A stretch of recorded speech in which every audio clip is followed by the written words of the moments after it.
beaucoup de pensées sur ce sujet. D'aucuns disent que la prospérité, l'évangile de la prospérité est proscrit et que ce n'est pas biblique. Il y en a qui exagèrent en utilisant ce thème pour manipuler le peuple de Dieu. Mais dans la Bible, il y a une prospérité. Selon Dieu, et c'est ce que nous voulons voir ce matin. Nous voulons être équilibrés. Nous voulons ce matin dire les pensées de la Bible. On ne peut pas rejeter carrément la prospérité pour dire que c'est un évangile, c'est un autre évangile. Même s'il y a des exagérations, nous voulons nous appuyer sur la parole de Dieu et donner cet enseignement ce matin sur la prospérité selon Dieu. Pour ce faire, nous lisons un texte d'abord dans le Nouveau Testament, un texte de base, l'épître de Jean, la 3e épître de Jean. Les souhaits de cet homme à son fils. 3 Jean, je vous demande à chercher avec moi la 3e épître de Jean.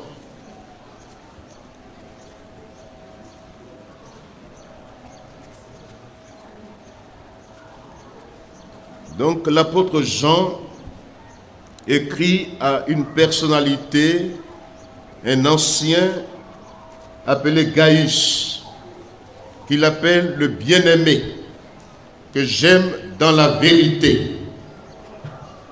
Bien-aimé, je souhaite que tu prospères à tous égards et sois en bonne santé comme prospère l'état de ton âme.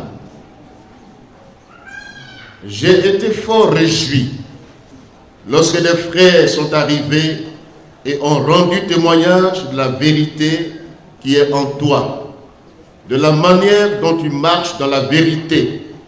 Je n'ai pas de plus grande joie que d'apprendre que mes enfants marchent dans la vérité. Alléluia. Deuxième texte dans l'Ancien Testament.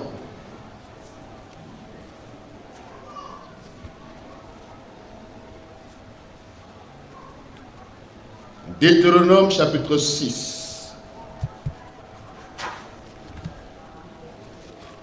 Deutéronome, le chapitre 6. Quand on parle de prospérité, on parle de bénédiction. Bénédiction. Nous voulons qu'en cette année 2021, passer de la malédiction à la bénédiction. Alléluia. Que toute forme de malédiction, que tout décret satanique, que toute parole négative soit révoquée au nom de Jésus-Christ. Voici les commandements, les lois et les ordonnances que l'Éternel, votre Dieu, a commandé de vous enseigner afin que vous les mettiez en pratique dans le pays dont vous allez prendre possession, afin que tu craignes l'Éternel, ton Dieu, en observant tous les jours de ta vie, toi, ton fils, et le fils de ton fils, toutes ces lois et tous ces commandements que je te prescris, et afin que tes jours soient prolongés. Tu les écouteras, donc Israël, et tu auras soin de les mettre en pratique, afin que tu sois heureux, et que vous multipliez beaucoup, comme te l'a dit l'Éternel, le Dieu de tes pères, en te promettant un pays où coule le lait et le miel. Alléluia. Amen. Que Dieu bénisse sa parole.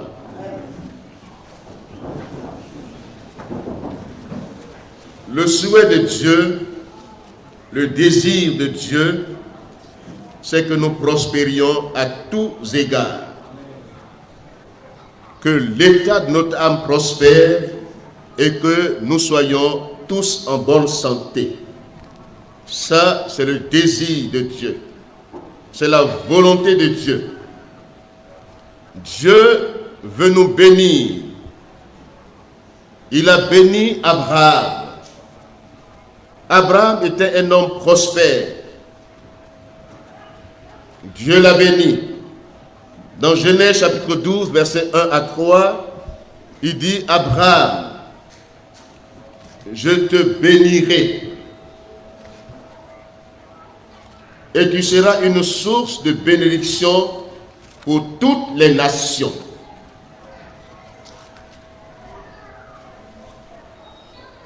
Je bénirai ceux qui te bénissent et je bénirai ceux qui te béniront, ainsi de suite. Et toutes les familles de la terre seront bénies en ta postérité. Et cette postérité, selon Galates chapitre 3, verset 13, est en Christ.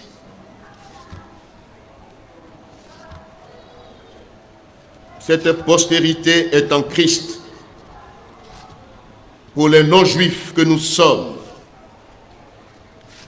nous qui avons hérité des grâces de Dieu, nous qui avons la faveur de Dieu sur nos vies par le sacrifice de Jésus-Christ, la bénédiction que Dieu a promise à Abraham a eu pour nous son effet en Christ.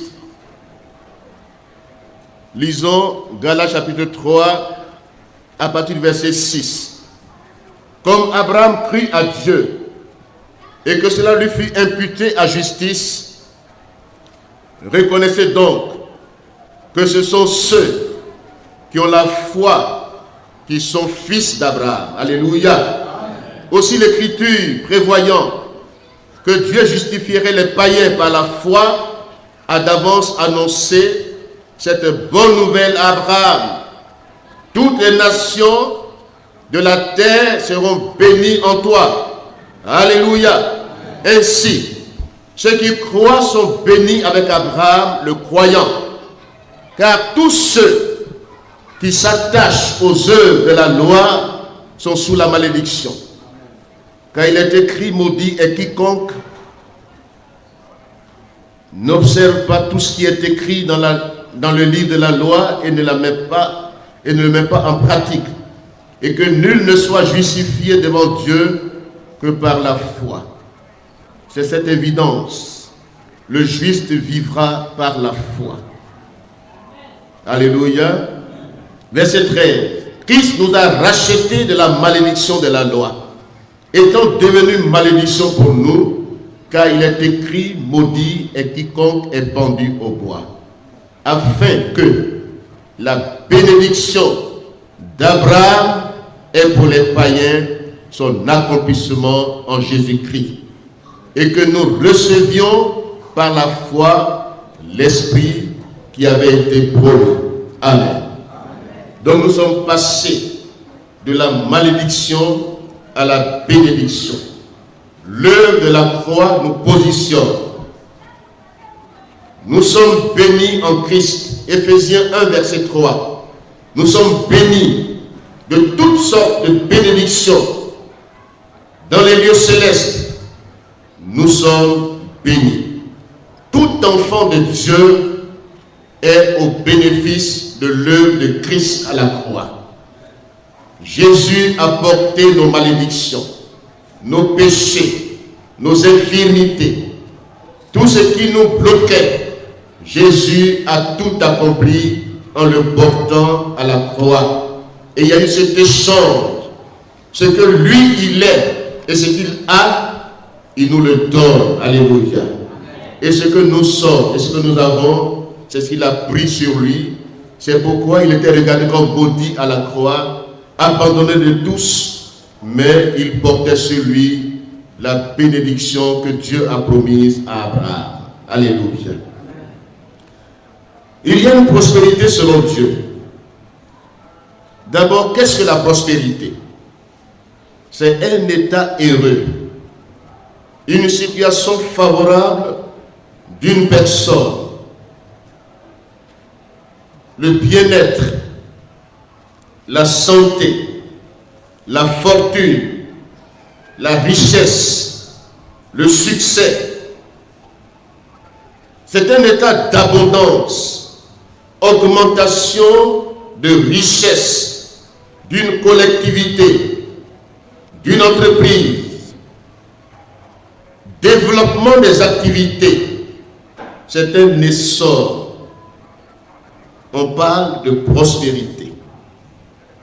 La prospérité dans l'esprit d'un homme, quand on dit qu'un homme prospère dans son esprit, c'est que sa mentalité a évolué. Alléluia. Il est passé du stade de la dépendance, du stade du suivisme, du stade de la médiocrité au stade de l'excellence. On dit qu'il a prospéré dans son esprit. Parce que tout part de l'esprit de l'homme. Que ce soit la pauvreté, que ce soit la prospérité, tout part de l'esprit de l'homme. C'est dans l'esprit de l'homme que tout commence. Pour qu'un homme prospère, d'abord c'est dans sa mentalité, c'est dans sa pensée. S'il a une pensée négative, s'il ne croit pas qu'il peut changer de cadre de vie, qu'il peut avancer, qu'il peut évoluer, qu'il peut progresser, s'il n'a pas cette notion dans son esprit, il va rester au même stade. Malgré les efforts, malgré ce qu'il entend, malgré les prédications, si tu n'as pas changé dans ton esprit, si ton esprit n'a pas progressé, si ton esprit n'a pas prospéré, si ta mentalité n'a pas progressé, le reste ne peut pas suivre. Donc la prospérité de l'esprit d'abord. Ensuite vient la prospérité de l'âme, les sentiments, les émotions, la volonté, l'intellect. C'est l'âme de l'homme. C'est là que se trouve la vie de l'homme. C'est dans son âme.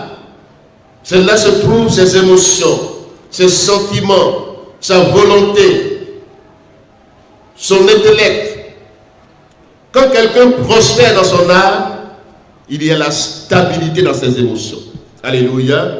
On dit il a prospéré dans l'âme. Il a la maîtrise de ses émotions. Il peut dominer ses émotions, ses sentiments, sa volonté, capacité de décider. C'est le lieu où on décide. C'est dans la volonté qu'on décide. Et la volonté dans l'âme de l'homme doit être la locomotive. Alléluia. Que la volonté passe devant. Parce que Dieu s'adresse à notre volonté. Et ce matin, ma prière, c'est que Dieu s'adresse à ta volonté et non à tes sentiments. Les sentiments suivent. Quand on a progressé dans son âme, on est stable dans ses émotions, on peut décider, on peut dire non, on peut dire oui et rester ferme dans sa décision. Que ton oui soit oui et que ton non soit non. On dit qu'il a prospéré dans son âme. Mais les gens qui sont changeants, oui, non, je viendrai, je ne viendrai pas. Tout cela, il n'a pas prospéré. Mais quand on a prospéré dans son âme, quand on prend une décision, on demeure ferme dans sa décision. Amen.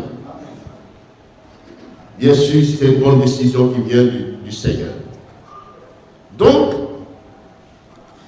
la prospérité du corps qui suit, c'est la bonne santé. Être en bonne santé. Et c'est pourquoi ce texte que nous avons lu ce matin, 3 Jean nous dit, bien-aimé, ce matin tu es un bien-aimé du Seigneur. Et Dieu désire, c'est la volonté de Dieu que tu prospères. À tous égards, dans tous les domaines de ta vie, domaine spirituel, domaine matériel, domaine physique, domaine social, dans tous les domaines, Dieu veut que tu prospères. Dieu veut que tu aille de victoire en victoire, de progrès en progrès. Alléluia. Que tu ne sois pas dans une vie statique, qui stagne, qui tourne en rond. Voyez-vous, la malédiction, c'est une force invisible qui nous fait tourner en rond, dans les mêmes situations répétitives, négatives. On tourne en rond, on veut avancer, on est bloqué. C'est une force qui nous retient. Mais quand la malédiction est révoquée, la bénédiction nous ouvre les portes nouvelles. Alléluia. Ce matin, que Dieu t'ouvre des portes nouvelles. Que Dieu te fasse sortir du contexte, du pas assez ou du juste assez. Il y a 3 lieux. Le lieu du pas assez, c'est le lieu des blocages, de l'échec, de l'insuccès, des corvées, beaucoup d'efforts, peu de résultats. Dans le lieu du juste assez, c'est la survie. Tu survis. Or, tu n'es pas né pour survivre. Tu es né pour vivre une vie abondante. Tu es né en Christ. Jésus-Christ, le diable vient comme un dérobeur, comme un voleur, pour nous maintenir dans les prisons. Mais Jésus vient pour nous donner la vie et la vie en abondance. Amen. L'abondance spirituelle, l'abondance physique, l'abondance matérielle, l'abondance financière, aussi la longévité. Alléluia. Amen. Que tu dures longtemps sur la terre. Voici le désir de Dieu, la volonté de Dieu. Mais ce matin, je vous parlerai des lois. Parce que quand Dieu dit une parole, il y a des règles. Il y a des règles. Il y a des principes. Dieu est un Dieu de principes. On ne peut pas passer outre les principes de Dieu et vouloir vivre cette vie abondante. Si vous passez outre les principes de Dieu et que apparemment vous prospérez aux yeux des hommes, ça ne dure pas. Parce que c'est la bénédiction de l'Éternel qui enrichit. Apparemment, on peut avoir une certaine bénédiction. On peut prendre des chemins détournés. Les chemins de déviation. Un brouteur qui prospère, ce n'est pas une vraie prospérité. C'est un voleur. Un voleur qui prospère, ce n'est pas une bonne prospérité. Parce que la Bible dit, dans Proverbe 26, le verset 2, et le texte suivant, que la malédiction est dans la maison du voleur. Et toute malédiction qui n'a pas de cause réelle n'a pas d'effet. Même on peut prononcer des paroles de malédiction sur ta vie. On peut dire des choses négatives sur ta vie. Les agents de Satan peuvent dire des paroles négatives. La malédiction, c'est des paroles mal dites. Et la bénédiction, c'est des paroles qui étaient bien dites. Alléluia. Donc ce matin, sache que toute malédiction sans cause n'a pas d'effet sur ta vie. Alléluia. Mais en même temps, ne sois pas parmi ceux qui prospèrent de manière négative, qui volent, qui exploitent, qui escroquent les gens, les brouteurs, les braqueurs. Leur prospérité bien mal acquise ne profite jamais. C'est des chemins détournés. On voit certaines personnes qui prospèrent. Apparemment, on les voit prospérer. Mais la source de leur prospérité n'est pas selon Dieu. Ils ont des difficultés. Il y en a qui ont sacrifié. Il y en a qui ne dorment pas la nuit, qui manquent de paix intérieure. Ils sont obligés de passer toute la nuit au volant d'une voiture pour tourner tout le temps. Il ne peut pas dormir dans une maison. Même si on construit une belle maison, il dort assis comme moi. Il dort assis comme moi parce que leur prospérité, c'est mal acquis. C'est un bien mal acquis. Ils sont chagrinés tout le temps. C'est le chagrin, c'est la peine. Parce que leur prospérité n'est pas selon Dieu. Le diable peut te donner la prospérité, mais c'est suivi de beaucoup de chagrin. Mais quand Dieu te bénit, ce n'est suivi d'aucun chagrin. Alléluia. Tu prospères, tu jouis pleinement de ta bénédiction et tu en bénéficies pleinement sur la terre. Ce n'est pas tu réalises et puis d'autres en profitent. Ce n'est pas cela. Il y en a qui ont réalisé et puis n'en bénéficient pas. C'est d'autres qui en profitent. Parce que leur prospérité n'est pas selon Dieu. Mais ce matin, suivons ensemble les règles de la vraie prospérité selon Dieu. Alléluia. Dieu est un Dieu de principe. Il y a des règles, des obligations établies par l'autorité suprême. C'est des ordonnances. Comme dans le deuxième texte, on lit dans Deutéronome chapitre 6, il dit: suis ces ordonnances, mets-les en pratique, et tu vivras longtemps sur la terre. Tu prospéreras. Alléluia.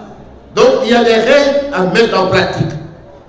Si nous voulons prospérer, il y a des ordonnances qui sont légales. Voyez-vous, Dieu est un Dieu qui a établi des lois qui ne peut violer lui-même. Est-ce que vous savez ça? Dieu ne peut pas outrepasser les lois qu'il a établies. Dans la nature, dans la société, Dieu a établi des lois. Psaume 148, verset 6. Lisons ensemble. Le psaume 148, le verset 6. Dieu a établi, il a donné des lois. La partie B. Psaume 148, verset 6, la deuxième partie. Il a donné des lois et il ne les violera point. Alléluia. Dieu même qui est souverain n'est pas au-dessus de la loi. Dieu vit dans la légalité. C'est ça l'autorité. L'autorité doit être dans la légalité. Dieu n'est pas au-dessus des lois qu'il a établies. Alléluia. Dieu qui est suprême, autorité souveraine, a établi des lois qu'il ne peut violer. Des règles qu'il a établies. Parce que si vous établissez des lois que vous ne mettez pas vous-même en pratique et que vous demandez aux autres de mettre en pratique, vous n'êtes plus une autorité, mais vous exercez l'autoritarisme. Vous êtes autoritaire. Parce que si vous n'obéissez pas aux lois établies, vous êtes dans l'illégalité et que vous imposez par la force, vous êtes autoritaire, mais vous n'êtes pas une autorité reconnue devant Dieu. Que Dieu nous aide ce matin. Dieu ne peut violer les lois qu'il a établies. Il y a des règles que Dieu respecte. Dieu est légal, autorité légale. Alléluia. Autorité légitime. Dieu respecte les lois qu'il a établies. Et dans notre société aujourd'hui, il y a des règles. Il y a la législation, les droits, recueil de lois, le code, faire des lois, légiférer, l'amendement, on vote les lois. La liberté est de faire tout ce que les lois permettent. Pour être libre et vivre en paix, faisons tout ce que les lois permettent. Alléluia. Le contraire, c'est l'illégalité, c'est l'illégitimité. Dieu est soumis aux lois. Amen. Amen. Dans la nature, il y a des lois. On parle de la loi de la gravité, la pesanteur, l'attraction de la chute des corps. Vous jetez le micro en l'air, il va retomber. C'est une loi. N'est-ce pas vrai? Loi de la pesanteur. Il y a des lois dans la nature. Tout est mu. Tout ce qui vit respecte un mouvement. Loi de la relativité. Mais le seul qui n'est pas mu, c'est Dieu lui-même. Alléluia. C'est lui qui met tout en mouvement dans la nature. Que Dieu nous aide ce matin. Il y a des lois naturelles auxquelles le monde est soumis. Regardez le jour, ça respecte une loi. La nuit respecte une loi. Quand le temps du jour tire à sa fin, la nuit apparaît.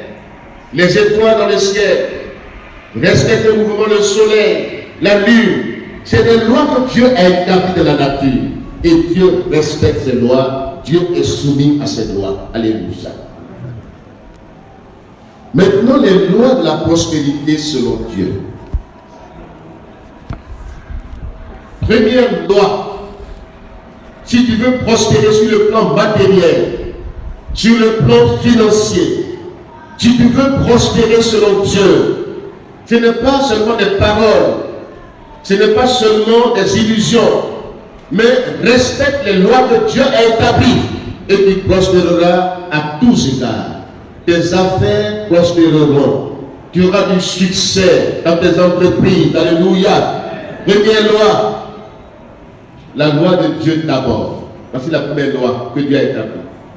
Matthieu chapitre 6, verset 33 à 34. Cherchez premièrement le royaume et la justice de Dieu. Voici la première loi que Dieu a établie. La priorité des priorités, Dieu d'abord. Alléluia. Dieu doit passer en premier dans ta vie. Il doit prendre le contrôle de ta vie.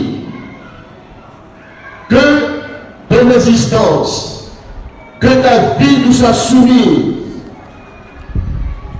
que tu aimes le Seigneur, ton Dieu, de tout ton cœur, de toute ta pensée, de toute ton âme, que Dieu soit au centre de ta vie, que Dieu soit la priorité de tes priorités.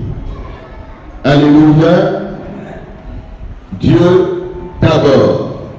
Et le reste suivra. Alléluia.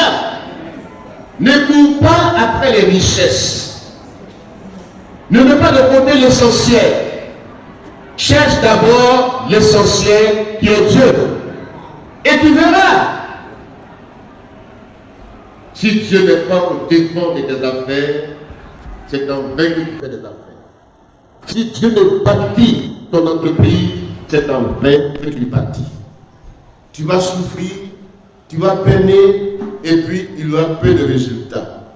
Que Dieu dirige ta vie et tes affaires.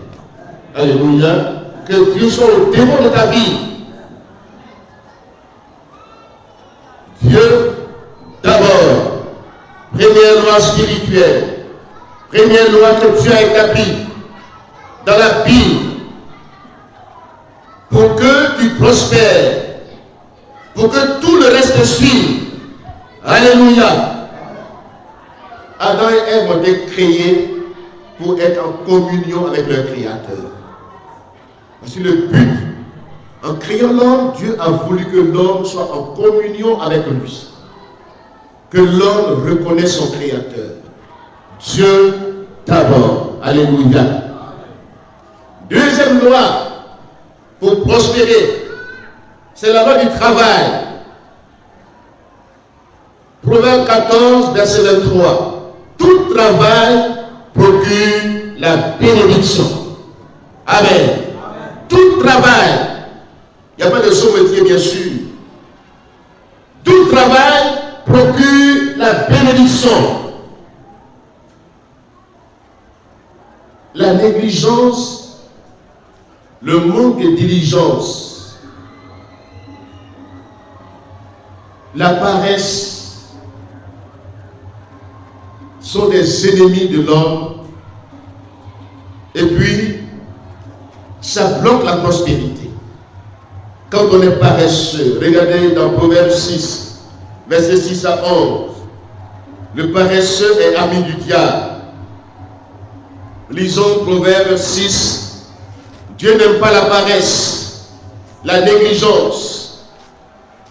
Fais l'œuvre avec négligence. Jérémie 48, verset 10. Proverbe 6, verset 6 à 11. Va vers la fourmi, paresseux, considère ses voies et devient sage. Elle n'a ni chef, ni inspecteur, ni maître. Elle prépare en été sa nourriture. Elle amasse pendant la moisson de quoi manger. Paresseux, jusqu'à quand seras-tu couché? Jusqu'à 9 heures tu ronfles. Quand te lèveras-tu de ton sommeil? Un peu de sommeil, un peu d'assoupissement, un peu croiser les mains pour dormir. Qu'est-ce qui se passe? La pauvreté te surprendra comme un homme en âme.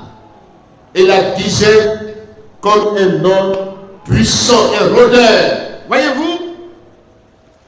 La pauvreté, on peut naître pauvre, mais on ne doit pas mourir pauvre. Dis Amen. Amen. Même si tes parents t'ont engendré la pauvreté, mais tu as le potentiel en toi. Tu dois t'engager. Tu dois vouloir réussir. Dans ta pensée, dans ta mentalité, ne sois pas toujours un assisté, éternel assisté. Sors de l'assistance au nom de Jésus-Christ. Sois courageux. Regarde la fourmi. Elle n'a ni chef, ni inspecteur, ni commandant, mais elle prépare sa nourriture. Elle ne chante pas tout le temps. Elle travaille tout le temps. Alléluia. Dieu même travaille. Dieu a travaillé en créant le monde. Pendant 6 jours, Dieu a travaillé. Pendant 6 jours, Dieu a institué le travail. C'est une institution divine. Il a dit à l'homme, c'est à la sueur de ton front que tu mangeras ton pain. C'est pas ce que la Bible dit? C'est la sueur de ton front. Dieu a travaillé et il s'est reposé. Jésus-Christ a travaillé 30 ans, charpentier, travaillant, bâtissant, travail manuel. Voyez-vous, le travail manuel maintient la vie spirituelle en équilibre. Parce que l'oisiveté est la mère de tous les vices. Quand on est oisif, on est exposé à tous les vices. Et Satan il est le dieu de l'oisiveté. Satan est vagabond. Dans Job, il dit, si je vais me promener de parcourir toute la terre pour détruire les paresseux, les vagabonds. Moi, je suis un vagabond. Satan est vagabond. C'est bien beaucoup de vagabonds à Gabé. Et les vagabonds sont dangereux. Ils envient ce qu'ils ne peuvent pas avoir. Ils sont envieux. Ils sont dépensiers. Ils ne travaillent pas, mais c'est eux qui ont des budgets de dépenses énormes. Quand tu nourris un paresseux, tu participes au travail de Satan. Quand tu loges un paresseux, tu accueilles le diable dans ta maison. Dis Amen maintenant. Un paresseux ne travaille pas. Et c'est lui qui donne dans ton salon. Quelle pensée il a contre toi? Qu'est-ce qu'il programme dans ta vie? Il veut ta mort. C'est eux qui veulent l'héritage à tout moment. Que Dieu nous aide ce matin. Ils ne veulent pas travailler. Ils veulent. Quand tu les accueilles et quand tu leur donnes quelque chose, ça n'est jamais suffisant. C'est eux qui disent, oh, bon, tu n'as pas souffert, on t'a donné. La première chose, tu donnes l'argent à quelqu'un qui veut l'aider, il dit, ah, je t'avais demandé telle somme, hein, mais ce que tu m'as donné là, ce n'est pas suffisant. Hein. Arrache-lui ton argent rapidement. Remets dans ta poche, je me dis, bon, quand ça sera suffisant, tu vas te donner ce qui est suffisant. Ne nourris pas un paresseux. L'apôtre Paul dit, dans 1 Thessaloniciens 6, il dit que celui qui ne travaille pas ne mange pas. Si tu ne veux pas travailler, ne mange pas aussi. Pourquoi tu veux manger ma nourriture quand moi je souffre de travail et toi tu veux manger? C'est eux qui viennent, ils rentrent dans la cuisine, ils ouvrent les plats. Ah, qu'est-ce qu'il a préparé aujourd'hui? Il vient de se promener, on ne sait pas qu'est-ce qu'il apporte à la maison, et c'est lui qui vérifie les plats. Il n'y a pas de viande, il n'y a pas de ceci là. Mais non, paresseux ne le nourrit pas. Au nom de Jésus-Christ. Aujourd'hui.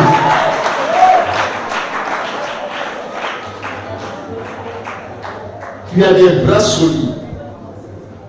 Tu as des pieds solides. Mais tu dois travailler. Pour ne pas qu'il soit agent de Satan. Pour ne pas qu'il soit ami du diable. Le chômage n'existe pas. Vous m'entendez bien? Chômage n'existe pas. C'est les paresseux qui chôment. C'est eux qui vont mourir sur la mer. C'est eux qui sont les migrants. Tu vas en Europe même, c'est pourquoi faire là-bas. Ce qu'ils font là-bas, même quand tu vois même. Oui, arrêtez-moi. Mais ils m'entendent maintenant. Donc ils veulent brouiller mon réseau. Il y a des travaux même, c'est bon, comme il n'y a pas de saut métier, mais il y a des choses même, c'est pas pour durer dans ça tout le temps. C'est pas pour rester dans ça. Tu es là pour une étape, pour évoluer, pour progresser, pour prospérer. Tu veux passer par là, mais tu ne vas pas demeurer dans ça jusqu'à la retraite. Dis Amen. Amen. Deuxième loi spirituelle. Deuxième loi, de toute façon, je vais parler. Je suis sur la deuxième encore. Deuxième loi qu'on va entendre là. C'est ça que je vais faire entendre. Le travail. Institution divine. Tout travail procure la bénédiction. La négligence est un piège. La paresse est un piège.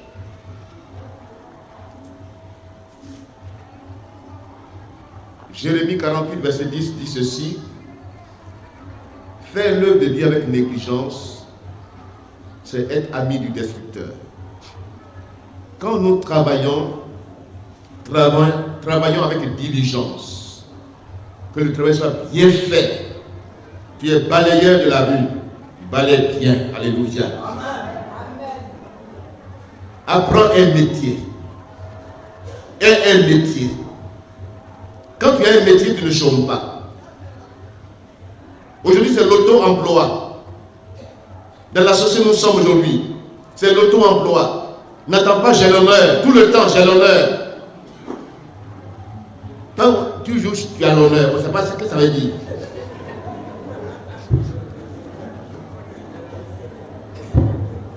Que Dieu nous aide. Troisième loi. Pour prospérer. Quand tu travailles, il y a la loi de l'épargne. Dieu a mis Adam et Ève dans le jardin d'Éden pour travailler, pour cultiver le jardin et pour le garder. Alléluia. Soulignez le mot garder. Garder veut dire épargner, protéger, bonne gestion. L'épargne est une loi qui nous donne de prospérer. Proverbe 27, verset 23 à 27. Genèse 41, verset 34 à 35.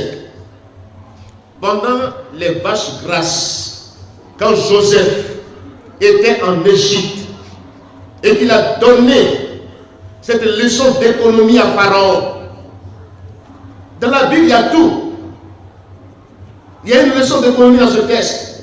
Il a dit à Pharaon, regarde, pendant les temps de vaches grasses, de prospérité, ne mangeons pas tout, mais gardons un cinquième. Pour que dans le monde de disette, cela profite. Alléluia. S'il n'y a pas d'épargne, il n'y a pas de prospérité. C'est une loi. Tu gagnes 100 000 francs. Tu as travaillé, même 50 000 francs. Un cinquième, c'est combien? De 100 000 francs, c'est combien? 20 000. Épargne 20 000 francs. Mets ça de côté. Tu vas voir un compte bloqué quelque part où tu ne touches même pas, tu épargnes 20 000 francs chaque mois. Tu vas voir qu'il y a une commerçante. Tu vends. Il y a ton fonds de roulement. Dans tes bénéfices là. Épargne un cinquième de tes bénéfices. Tu vas voir. Tu vas prospérer. Alléluia. C'est une loi. L'épargne, ça protège tes biens. Ne mange pas tout, mais garde un cinquième de tes revenus. Alléluia. Cela permet de valoriser, de faire fructifier ce que tu as. L'épargne fait fructifier. Si on t'arrête tout à l'heure, on dit, bon, il y a tel besoin. Il y a telle situation qui est là. C'est pas pour aller prendre crédit. Chez les Marbouillas, ce que nous tuons en Côte d'Ivoire, c'est cette affaire de prêt à usure. Parce qu'on n'a pas d'épargne. On est coincé, quelqu'un se lève, il est devant la banque, ou bien il est à 13 000. C'est un couple, c'est à 13 000. Dans les rues. Tu veux entrer dans un magasin, on dit, tu vas acheter quoi? Tu vas prendre un appareil électroménager. Il dit, bon, ça coûte 500 000 francs. Et puis il dit, bon, tu prends ça à crédit. Mais tu vas payer 100%. Et puis, le Marbouillat t'attend. Combien de fonctionnaires, surtout les instituteurs, les enseignants, sont victimes de Marbouillat? Avec la complicité des banquiers. En Côte d'Ivoire, c'est le seul pays où je vois ça. Les Marbouillats prospèrent. C'est eux qui réalisent tout, partout, des immeubles partout. C'est l'argent qui prennent la main des fonctionnaires. Parce que l'Ivoirien ne voit rien. Ce nom bizarre qu'on a, Ivoirien, il ne voit rien. Et dans notre pays, tout le monde prospère. Mais nous-mêmes là, on ne prospère pas réellement. Que Dieu change la donne au nom de Jésus-Christ. Ne te donne pas au Marbouillat tout le temps. Ton salaire te suffit. Épargne. S'il n'y a pas d'épargne, il n'y a pas de prospérité. Les petits instituteurs dans les villages, c'est pas aller chercher femme seulement. Il y a un nouveau fonctionnaire. Il n'a aucune épargne. Chaque mois, il va prendre salaire. Et puis, quand il est coincé quelque part, maintenant, il prend crédit. J'ai dit, je Marbouillat. 50 000 francs, il va payer 50 000 francs tout le temps. Parce que si tu n'as pas payé les 50 000 francs le mois qui suit, ça se met. Ça devait 100 000. Tu vas payer 100 000, ça devait 200. Tu as pris 50 000 francs et tu vas payer des millions. Ça, c'est quelle loi ça? Loi de la sorcellerie. Loi du fétichisme. C'est les marabouts qui te... Ils t'envoûtent. Ils envoûtent des biens. Quand tu tombes dans la main, c'est fini. Ce matin, sois libéré au nom de Jésus-Christ. Sors les crédits des dettes au nom de Jésus-Christ. Cette année 2022 là, rembourse toutes les dettes. Il ne faut pas te voir quelqu'un. Dis Amen maintenant plus fort. Alléluia. Quand tu dois à quelqu'un qui est sous son pouvoir, je connais quelqu'un qui devait dans le quartier. Sa maison est au centre du quartier. Mais il doit boutiquer Mauritanie. Il doit chaque début. Puis, dans le quartier, il a pris crédit partout. Maintenant, quand il vient, même quand il est en classe, il s'abaisse. Vous ne pouvez pas le voir. Il a 10 chemins dans le quartier. Sa maison est là, mais il va faire contour. Il va contourner tout le quartier avant de sortir chez lui. Et c'est la nuit souvent. Il vient à la maison. Pour ne pas qu'on l'encaisse. Quand on vient, on demande sa femme comment il est là. Non, il n'est pas là. Parce qu'il a pris paille, il n'a pas payé. Et puis les femmes aussi mentent. Il est dans la chambre, les cachottis, il n'est pas là. Ne devez rien à personne pour prospérer normalement au nom de Jésus-Christ. Alléluia. Quitte dans les dettes. Dis Amen. Ce matin-là, si tu dois à quelqu'un là, en tout cas, fais tout. Cette année-là, rembourse son crédit. Rembourse son crédit. Tu vas voir. Ça va décanter ta situation, tu vas prospérer encore plus. Alléluia. Quatrième loi. Vous me suivez, hein? Quatrième loi. La loi de la dîme. Là, tout le monde n'est pas d'accord. La loi de la dîme. C'est une loi.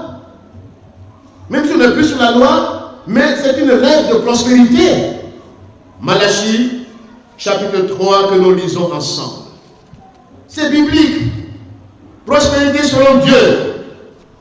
À tous égards. Dans tous les domaines. Et surtout dans le domaine matériel et financier. L'exagération, c'est quand tu te lèves et tu vas non, ce n'est pas l'évangile. C'est un autre évangile. Mais appuyons-nous sur la parole de Dieu. Il y a des lois spirituelles, des règles que Dieu a établies. Et que ceux qui sont, dont nous avons l'histoire de la Bible, ils ont obéi à ces lois. Abraham a obéi à ces lois. Isaac a obéi à ces lois. Jacob a obéi à ces lois. Il allait chez Laban, il a travaillé, il a épargné, il a prospéré. Même s'il a eu sa technique de prospérité là-bas, mais un malin ennemi. Laban voulait le tromper, lui aussi c'est un trompeur. Donc il a trompé Laban, il est sorti avec les richesses, alléluia. Mais Dieu est avec Jacob, alléluia. Que Dieu soit avec nous aujourd'hui. Malachie chapitre 3, versets 6 à 10. Lisons ensemble. Je suis l'Éternel, je ne change pas. Et vous, enfants de Jacob, vous n'avez pas été consumés. Depuis le temps de vos pères, vous êtes écartés de mes ordonnances. Vous ne les avez point observées. Revenez à moi et je reviendrai à vous. Je reviendrai à vous, dit l'Éternel des armées. Et vous dites, en quoi devons-nous revenir? Un homme trompe-t-il Dieu? Car vous me trompez et vous dites, en quoi devons-nous tromper? Soulignez bien dans les dîmes et dans les offrandes. Apportez à la maison du trésor toutes les dîmes, afin qu'il y ait de la nourriture dans ma maison. C'est le seul passage où Dieu dit, mets-moi à l'épreuve, tu vas voir. Alléluia. Mettez-moi de la sorte à l'épreuve, dit l'Éternel des armées, et vous verrez si je n'ouvre pas pour vous les écluses des cieux, et si je ne répands pas sur vous la bénédiction en abondance. N'est-ce pas merveilleux cela? C'est Dieu qui parle. Dieu est dans sa parole. Dieu te dit ce matin, voici la quatrième loi. Ce n'est pas de dire que la dîme est sous la loi, c'est sur cela. Mais c'est une loi, c'est une règle de prospérité. Respecte-la. Quand Jésus est venu, il a dit, je ne suis pas venu pour abolir la loi, mais pour l'accomplir. Alléluia. Même nous qui sommes sous la loi, nous avons payé plus que la dîme. Au-delà de la dîme. Mais le minimum d'abord, c'est la dîme. C'est le minimum. Paye le minimum. Tu verras. Le dévoreur sera chassé de ta maison. Je menacerai celui qui dévore. Et il ne vous détruira pas les fruits de la terre. Et toutes les nations vous diront heureux, car vous serez un pays de délices. Alléluia. Que tu sois dans un état heureux aujourd'hui. Que tu prospères à tous égards. Quatrième loi, la loi de la dîme. Faites l'expérience. La 10e partie de vos revenus appartient au Seigneur. Quand tu as travaillé, avant même que tu n'épargnes, enlève d'abord la 10e partie de tes revenus. Cette partie-là, donne-la aux bénisseurs. Regardez dans toutes les cultures africaines et partout, vous allez voir que on connaît ce principe. N'est-ce pas vrai? On connaît le principe de la 10e partie. Chez les Akans, le 10e enfant, comment on l'appelle? C'est Bruno. Ça veut dire quoi? Hein? 10e. Mais souvent même l'enfant là-même, on le jette. On les jetait. On dit c'est partie maudite. C'est avec l'évolution actuelle qu'on a récupéré ces enfants-là pour les sauver dans certaines ethnies. Mais les gens savent que la 10e partie-là, ça ne leur appartient pas. Chez nous, les Ouïs, quand une femme fait 10 enfants, on la ramène en famille pour la doter à nouveau. Parce qu'elle a eu le gras.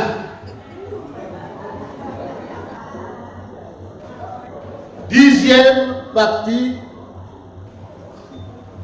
ça ne vous appartient pas.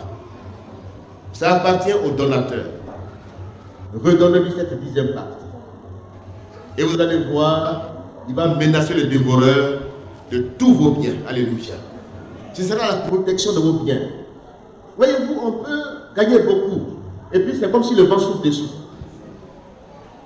Il y a une femme, dans les années avant la dévaluation, elle était une cadre qui était payée à 400 000 francs par mois. Dans le temps, en 1970 par là, 75, tu es payé à 400 000 francs, c'est que tu es une haute cadre. 400 000 francs de semaine. Ça veut dire 800 ou bien 1 million aujourd'hui.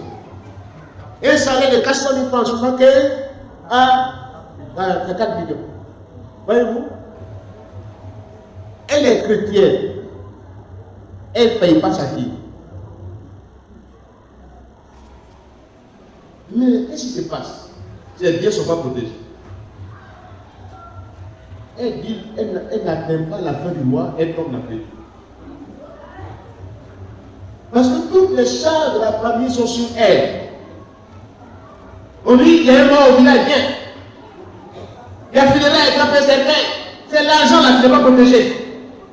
Il prend pour aller payer cercueil, pour aller faire funérailles.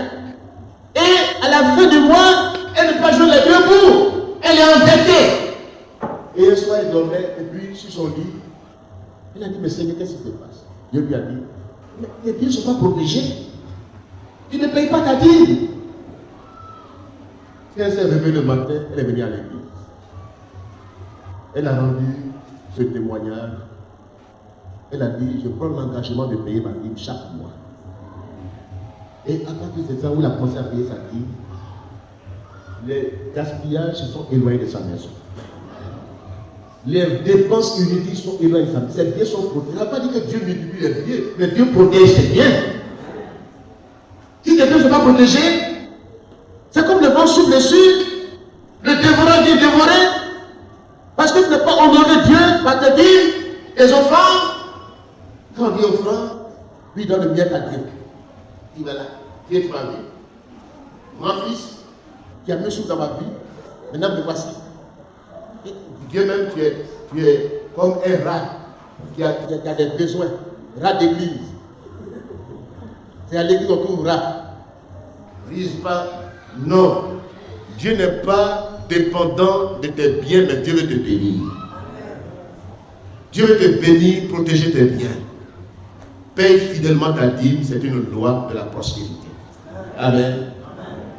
Respecte cette loi cette année 2021. Respecte, va voir la différence. Tes biens seront protégés. Les mauvaises nouvelles vont s'éloigner de toi. Les gaspillages vont s'éloigner de ta vie.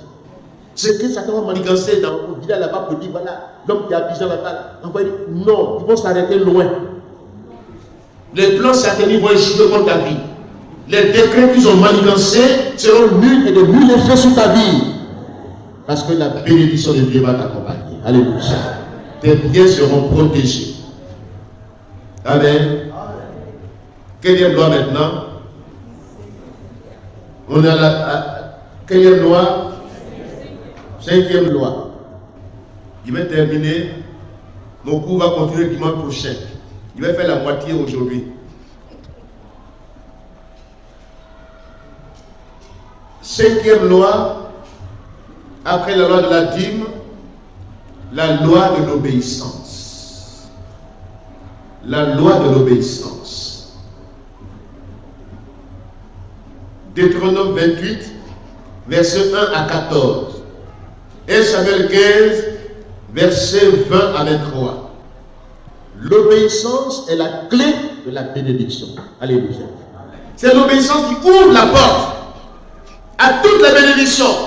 Si tu obéis à l'Éternel ton Dieu. Alléluia.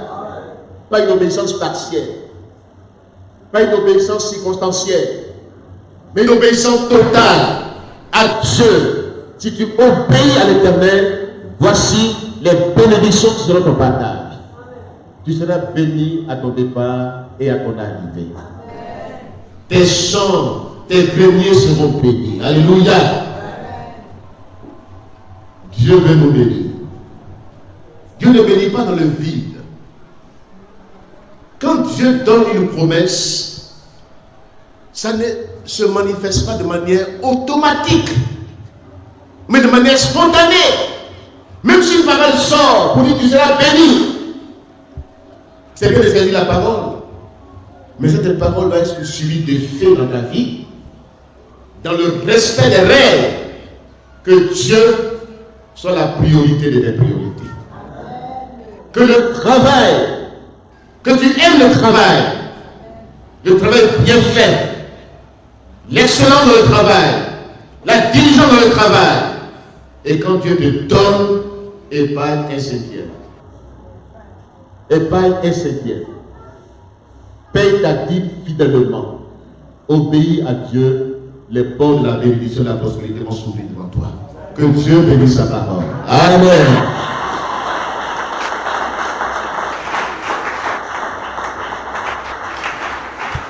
Nous continuerons le dimanche prochain. Il y a encore 5 lois. J'ai 10 lois à vous donner. J'ai fait la moitié ce matin. Le reste est à dimanche prochain. Que Dieu nous bénisse. Nous allons prier le Seigneur ensemble. Bien-aimé, je souhaite que tu prospères à tous égards. Tu es bien-aimé du Seigneur ce matin. En Jésus-Christ, la bénédiction que Dieu a promise à Abraham a pour nous son effet en Christ. Nous sommes bénis en Christ.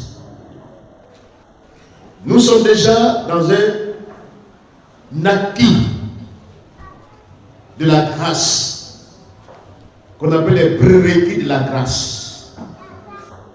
Nous avons déjà des avantages, des faveurs. Maintenant, la faveur de Dieu te permet de travailler, de réaliser au nom de Jésus-Christ. Et tu vas faire fructifier ce que tu as déjà. Prions le Seigneur ensemble.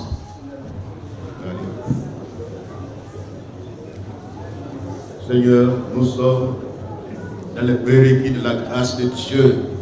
Aujourd'hui, nous qui sommes enfants de Dieu, nous qui sommes bénéficiaires de la grâce, par le sacrifice excellent de Jésus-Christ.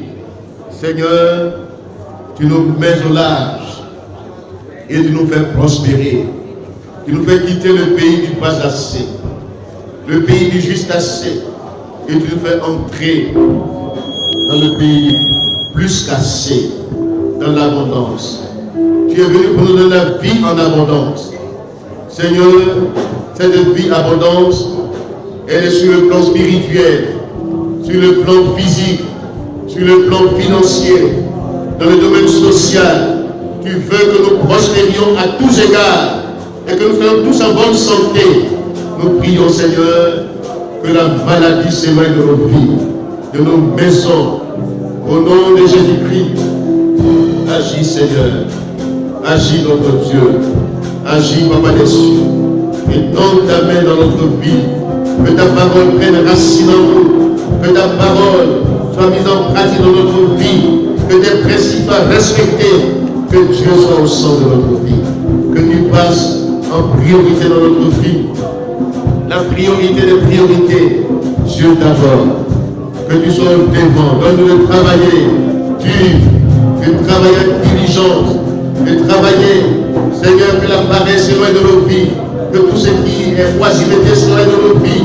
Nous avons besoin de toi, Seigneur. Agis par ta main puissante. Quand cette année 2021, nous vivons dans la prospérité,